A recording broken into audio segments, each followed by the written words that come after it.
Une première rentrée pour le ministre de l'Éducation, placée donc sous le signe de la défense de la laïcité. Évidemment, on se demandait si l'annonce de Gabriel Attal interdisant le port de l'abaya en cours allait vraiment se concrétiser. Si on en croit Elisabeth Borne, qui était en Ille-et-Vilaine avec Gabriel Attal, tout s'est bien passé. Pas d'incident, mais la Première ministre a quand même reconnu que des jeunes filles s'étaient présentées en abaya dans certains établissements.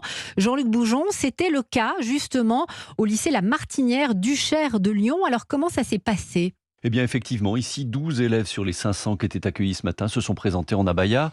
Alors elles ont pu entrer dans l'établissement, pas de problème de ce côté-là, mais très vite elles ont été dirigées vers une salle à part pour rencontrer 2 référents laïcité ainsi que le proviseur. 3 d'entre elles ont assez vite accepté de se changer et du coup elles ont pu rejoindre leurs camarades en cours. Mais les 9 autres ont dû rester dans la salle en marge, ce qui n'a pas beaucoup plu à Yousra, 20 ans. J'ai l'impression d'être traitée comme un animal. Je comprends pas trop leur raisonnement parce qu'ils disent les abayas, mais c'est pas une abaya. Et qu'est-ce que vous portez aujourd'hui ? Une robe, on va dire, assez épaisse, longue, à manches plus ou moins courtes avec un kimono. C'est pas du tout une abaya. Une abaya, c'est serré au niveau du poignet, ça couvre tout en fait. Et effectivement, ça a été l'argument utilisé à chaque fois. C'est une simple robe, pas un vêtement religieux.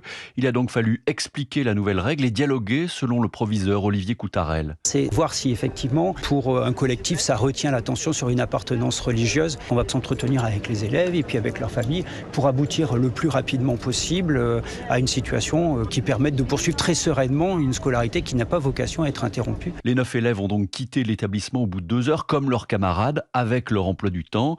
Et la consigne pour demain de porter une tenue respectant la nouvelle interdiction. Jean-Luc Boujon à Lyon pour Europe 1 et selon Gabriel Attal, 513 établissements sont potentiellement concernés par cette question de l'abaya.